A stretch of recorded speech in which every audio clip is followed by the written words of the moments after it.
Simsalapim. Kipinä yrittäjyyteen. Podcastin toinen osa lähtee tänään liikenteeseen ja ensimmäinen osa lyötiin kovat alkutahdit ja nyt vaan kaasua lisää. Ja meillä on tänään mielenkiintoinen esitys tulossa 4H-yrittäjyydestä, 4H:sta yleensäkin. Ei vielä tässä kohtaa sano mullekaan mitään, niin eiköhän olla hetken päästä viisaampia. Mutta meillä on täällä hyvät vieraat paikalla. Ketäs me ollaan saatu tänne Askiin? Töysän 4H-yhdistyksestä Katri Takananiemistö. Morjesta. Moi. Ja Alavuden 4H-yhdistyksestä Minna Kontolampi. Tervehdys. Kyllä. Ja tänään olisi tarkoitus puhua yrittäjyydestä ja 4H:sta ja ehkä vähän teistäkin ja näin poispäin laajalta skaalalta. Ja yrittäjä varmaan ei kuulijoita varmasti eniten kiinnostaa, että mitä te olette, minkä tyyppisiä kavereita? Ei ainakaan hiljaisia. Ei ainakaan hiljaisia. Niin. Joo. Kuka siinä on ensimmäisenä? Katri on, mutta mistäs Katri on kotosi? Katri on kotosi alun perin Ähtäristä ja nykyään ihan asun täällä Alavuden asemalla. Kyllä. Ja oot 4H:lla hommissa? Jep. Kauanko oot ollut 4H? No yhteensä vähän reilu 9 vuotta. Mä oon ollut ensin Peräseinäjoella ja sitten Virroilla ja nyt Töysässä. Ja vähän reilu 4,5 vuotta on ollut Töysässä. Noniin, kyllä. Onko sulla toimitilat missä? Töysän keskustassa Rantatiellä, siinä samassa, mihinkä nuorisotilat sai uuden toimitila ennen joulua marraskuulla, niin mä pääsin samaan tilaan. Kyllä. Onko sulla mitään semmoista spesiaalia, minkä haluat jakaa heti kuulijoiden kanssa, mitä yllätystä itsestäsi? No eipä juurikaan ole sellaista. Olisiko joku villi, että minkälaista musiikkia Katri kuuntelee? Laidasta laitaan. Salamyhkästä. Eikö? On. No sitten meillä on Minna. Hellurei. Yes, hello. Mitäs Minnalle kuuluu tänään? Eipä tässä mitään ihmeempää. Kiirettä niin kuin normaalisti meillä vähän pakkaa olla tässä työssä, mutta ei mitään, hyvällä fiiliksellä ja kesää kohti mennään. Loistava homma. Kyllä. Ja 4H:sta tulit kertomaan, niin mistäs päin 4H:ta nytten oot hypännyt Askiin? Joo, eli siis tosiaan Alavuden 4H:ssa on tuossa ja ollut siinä nyt 4 vuotta hommassa mukana. Ja sitä tässä nyt kehittänyt kovasti. Siellä on oli aika suppeata se toiminta ennemmin, mutta nyt on sitten paljon kehittänyt jo kaiken näköistä koko ajan lisää. Kyllä. Ootko alun perin ihan paikallisia vai muuttanut tänne? En, on Seinäjoelta kotosi, mutta olen täällä nyt jo asunut sitten sen 24 vuotta, että paljon sen vanhempikaan on, niin melkein on täältä. Melkein koko elämä. Joo. Kyllä. No joo, Minna, onko sinusta aina pitänyt tulla 4H-toiminnanjohtaja? Onko sulla mitään unelma-ammattia ollut? No joo, onhan mulla unelma-ammatti ollut semmoinen kuin rekkakuski ja toinen oli leipuri. Matti Eskon rekkakasetti on todella kova juttu ollut pienenä. Mä tykkäsin siitä kauheasti ja ajatuksesta vetää tuolla menemään pitkin maita ja mantuja. Kyllä. Mutta eipä kumpikaan sitten koskaan sen enempää sitten vanhempana ollut kuitenkaan. Niin. Kuitenkaan, mutta ehkä semmoinen, justi jos ajattelee sitä rekkakuskia, niin tykkää semmoisesta justiin, että ei ihan yhdessä paikkaa koko aikaa ole. Että tykkää liikkua, että kyllä. Ei yhdessä paikkaa. Katri,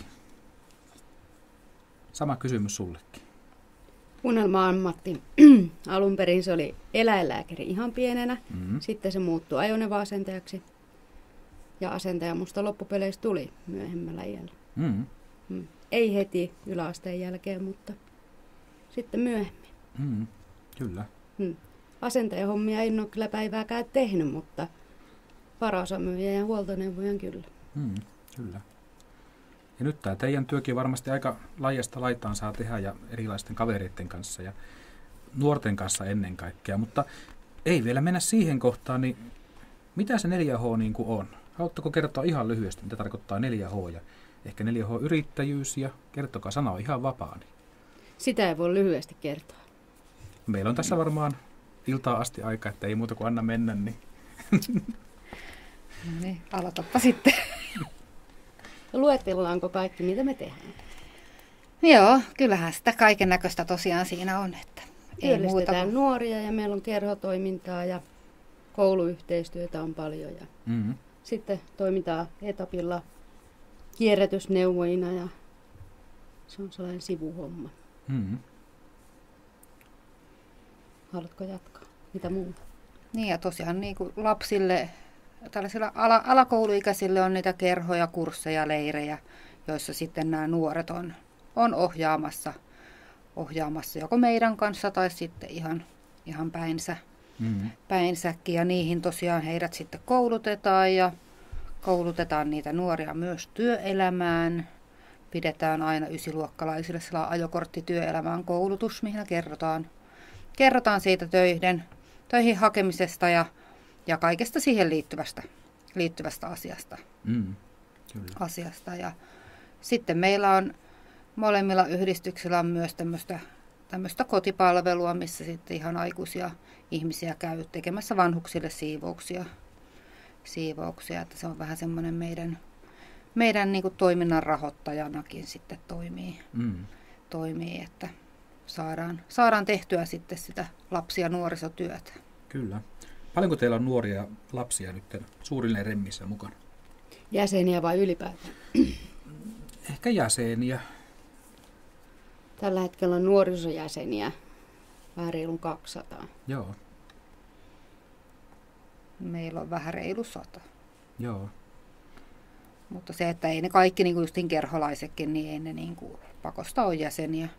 Ja sitten jäsenissä on taas sitten niitä nuoria, niin kuin 4H-yrittäjänäkin, niin sun täytyy olla 4H-jäsen, että sä voit perustaa sen 4H-yrityksen. Aivan. Niin. Kyllä. Joo, se jäsenmäärä ei kerro sitä, että paljonko meidän toiminnassa on mukana kuitenkin nuoria ja lapsia. Mutta... Ja se, että kun tehdään sitä kouluyhteistyötäkin esimerkiksi, niin sieltähän nyt helpolla tulee se monta kymmentä lasta, jotka me tavoitetaan siinä. Kyllä.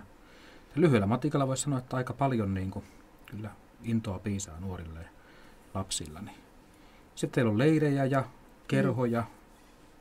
Saako sinne tulla ihan kukaan vaan pitääkö kuitenkin olla jäsen? Kuka vaan. Kunhan vaan ikä on semmoinen, mikä ei on siinä. Ei eikä ali-ikäinen. Niin. Eikö mikään pääse kerhoon tällä kertaa? Et valitettavasti. Harvin paikka. No joo, mitä se siis se 4H-yrittäminen sitten tarkoittaisi? Että jos teillä on nuori, joka haluaisi omaa yritysviritelmää tehdä ja olisi semmoinen innokas ja ahkera, niin mitä se käytännössä vaatisi sitten semmoinen 4H-yrittäjyys? No ensin sulla pitää olla se idea, mitä sä haluat yrittää. Ja paljolti ne on ne nuorten yritykset, niin ne on niiden jonkun harrastuksen tai jonkun muun pohjalta sitten lähtee se ajatus. Joo. Onko teillä minkälaisia yrityksiä nyt, niin kuin, jotka on toiminnassakin, niin minkä tyyppisiä? Pihayrittäjiä, leipojia, sitten on ompelia, sitten on yksi, joka pitää ratsastusjuttuja, taimikohoitajia on muutama. Meillä hyvin samaa sitten tuohon ehkä vielä. Meillä on pari semmoista, jotka on pitänyt eri tapahtumissa niin kuin tämmöistä kioskitoimintaa sitten ja yksi, joka tekee autojen pesua kautta renkaiden vaihtoa. Mutta ehkä eniten niitä on aina sitten niitä pihatöitä, että nurmikon leikkausta kesällä ja talvella lumenluontia. Ja niitä kyllä mahtuukin, koska kuitenkin niin ei ne aivan hirveän isolla alueella sitten sitä pakosta tee. Niin semmoisia aina mahtuu mukaan. Kyllä. Ja sitten siivoojaa muutama. Ja korujen tekevä. Ja semmoinen kysymys, että jos nuori haluaa olla yrittäjä, niin mihin se ehkä tarvitsee sitä 4H tai missä niin 4H pystyy jeesaamaan siinä toiminnassa? No ensinnäkin on sellainen koulutus, missä kerrotaan kaikki, että miten se vaatii esimerkiksi, niin kuin, että kun se 4H-yrittäjän tulokin on veroalasta tuloa kuitenkin, että miten sun pitää se ilmoittaa verottajalle ja niin edelleen. Joo. Kaikki sellaiset käytännön jutut. meidän kautta myös sitten on helpompi ehkä toisella markkinointi kautta muutenkin ne asiakkaisiin niin kuin saaminen, että paljon justiin meillekin tulee puheluita tässä nyt kun kesä alkaa lähestyä, niin nurmikon leikkausta ne kyselee, niin me sitten pystytään antamaan niitä meidän yrittäjien numeroita, että kyselepä täältä, että pääsisikö tämä että se on kuitenkin se, että siellä on taustalla joku tämmöinen tunnettu konsepti, niin se ehkä myös niin kuin niille asiakkaille saattaa tuoda semmoista varmuutta ja niin kuin paremmin ehkä sitten ottaa semmoiselta.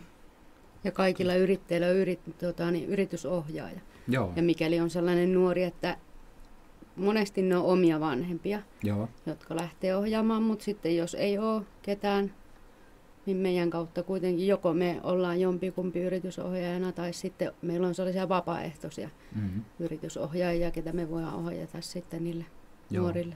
Kyllä. Eli jos käytännössä nuori tulisi tänään kysymään teiltä, että mulla olisi tämmöinen idea, että olisiko mahdollista lähteä toteuttaa vaikka sanotaan Alavudella, niin sitten te yhdessä tuumaatte sitä ajatusta ja teettekö te ihan käestä pitäen tavallaan, pitääkö siinä olla hakemus siihen yritykseen tehdä tavallaan Y-tunnusta hakea ja kaikkea tällaista? Ei tarvitse pakosta Y-tunnusta olla. Joo. Että voi ilmankin, mutta se, että jos tekee esimerkiksi yksityisille henkilöille ja ne haluaa siitä sitä vaikka kotitalousvähennystä, niin silloin täytyy olla se Y-tunnus. Joo. Tai yrityksille. Joo. Mutta että se on, lähdetään sitten katsomaan, että mikä se on, ja jos on justin, meilläkin on niitä valtakunnallisia ja alueellisia tämmöisiä näitä yrityskoulutuksia, niin voidaan katsoa yhdessä, koska olisi semmoinen seuraava, että se osallistuisi sitten siihen, jolloin saisi siitä sitten niitä enemmän kaikkea tietoa vielä tarkemmin niistä asioista. Ja sitten se pitää olla tosiaan sitten, jos ei ole vielä 4H-jäsen, niin 4H-jäseneksi liittyä, koska se yritys perustetaan sitten 4H:n jäsenkortilla, digitaalisella jäsenkortilla, niin sieltä pääsee sitten perustamaan se yrityksen. Niin. Siitä se sitten pikkuhiljaa. Siinä pitää sitten tietenkin, tai riippuen iästä, mutta jos on alaikäinen, niin se vanhemman suostumus olla siihen, että voi lähteä sitä yritystoimintaa tekemään.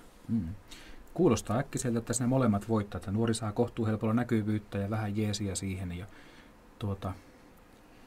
teillä sitten kyllä mielekästä varmaan auttaa nuoria liikenteeseen ja katsoa, että miten se tulee. Ja vielä sitten se, että on ihana, kun on nuoria yrittäjiä, kellekä ohjaa niitä ihmisiä, jotka meille soittaa ja kysyy sitä apua. Kyllä.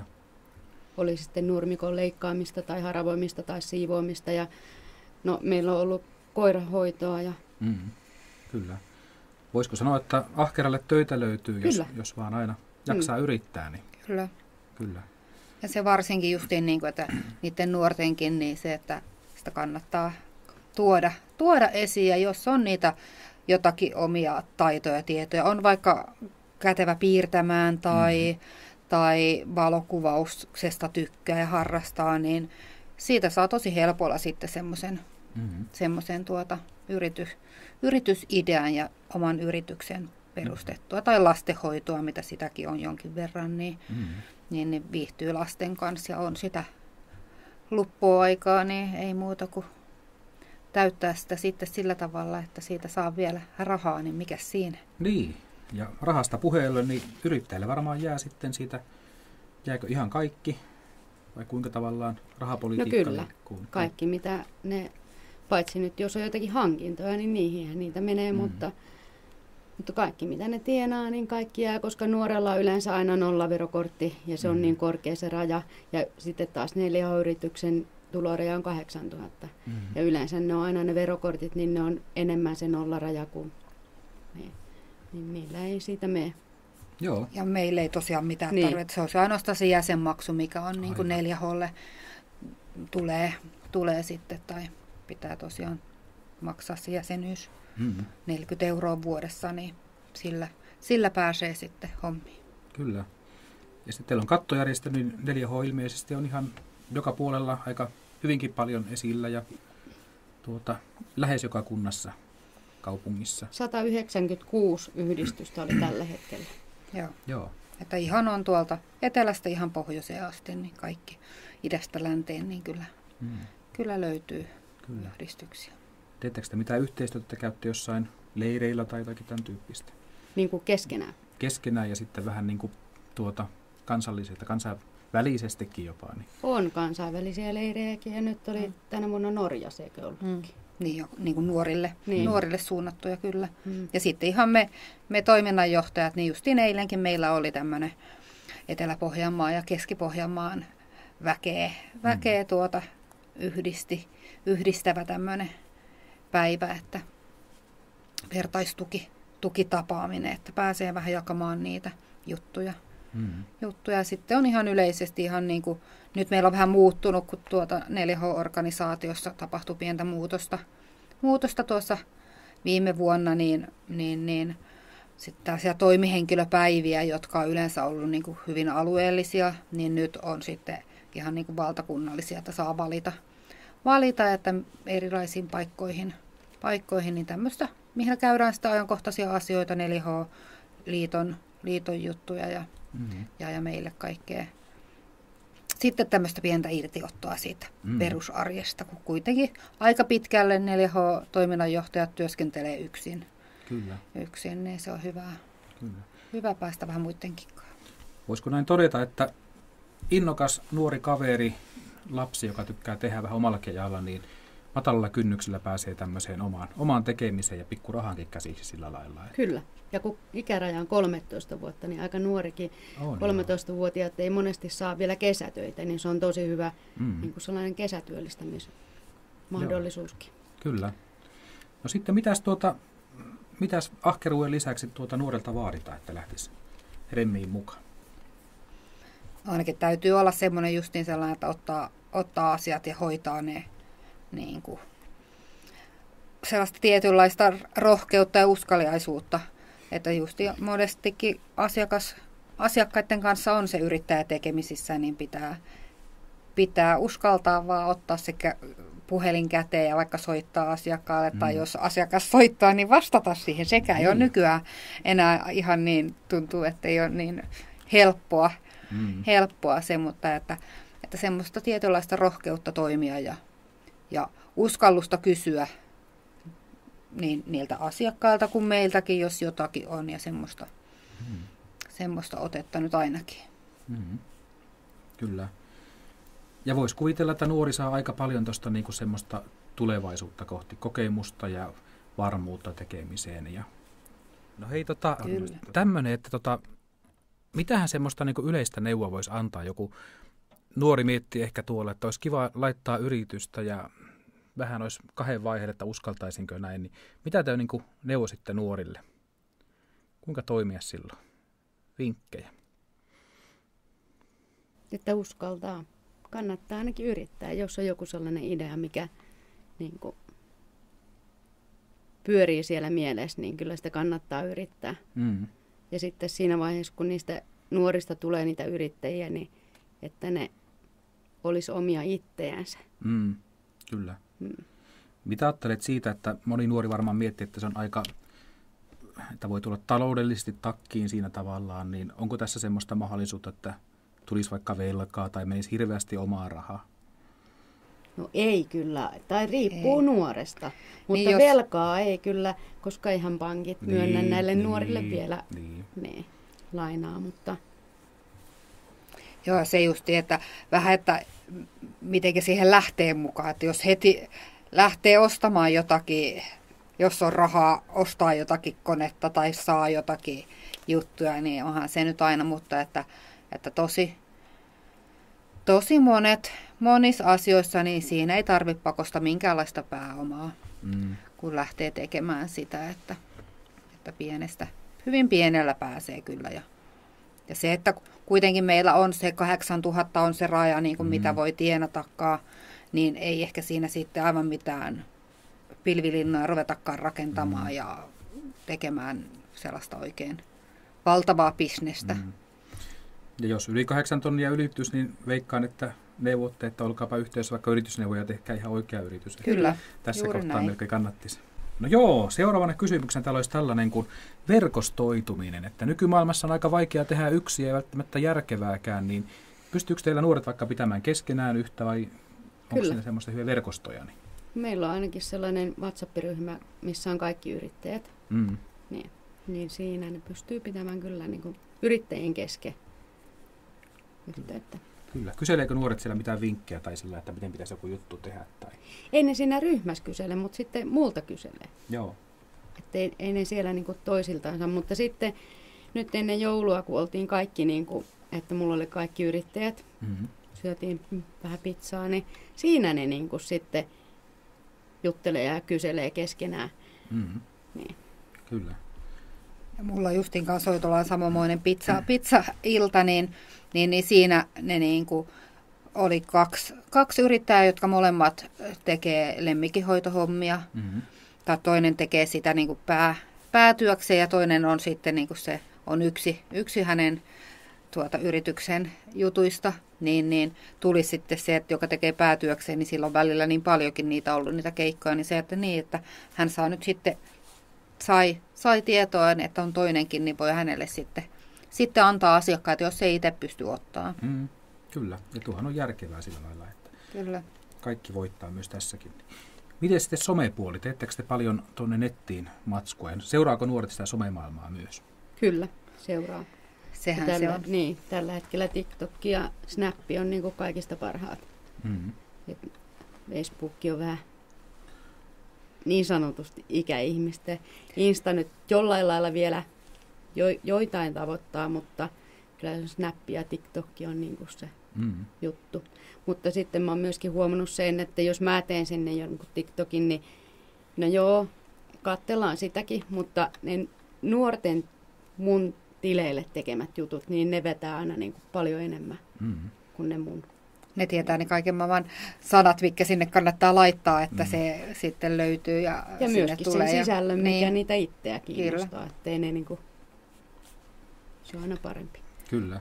Ja myös tähän hankkeeseen liittyen, niin mulla on 4H-yrittäjä, jolta on ostanut sitten videoita tuonne justiinsa TikTokkiin, mikä on itselle vierasmaailma, niin on ollut kyllä mielenkiintoinen. Ja annetaan vapaat kädet, että kaveri saa tehdä sinne ihan oman tyyppistä matskua. Että niitäkin sitten linkkaillaan tuonne meidän hankkeen sivuihin.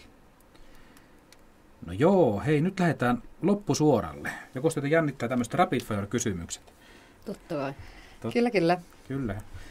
Meillä olisi täällä 10 tiukkaa kysymystä ja näihin pitäisi vastata mahdollisimman lyhyesti tai vaikka yhdellä sanalla. Ja nämä oli Päivillä jo ensimmäisessä podcastissa aika tiukkoja, niin luottiin nostaa joka kerta vähän tasoa. Oletteko te valmiita näihin kysymyksiin? Ei. Minna, Yes. aamupalasi. Aamupala. Vaihtelevaa. Tänään puuroa. Eilen leipää. Mm-hmm. Katri, lempiohjelmasi. Emmerdale. Mm-hmm. Katri, mitä tulee mieleen sanasta yrittäminen? Saarenpään Lassi. Minna, mitäs palkka meinaa sulle? Mahdollisuutta elää. Minna, verot. Hyvä hoitaa. Katrille, nuori.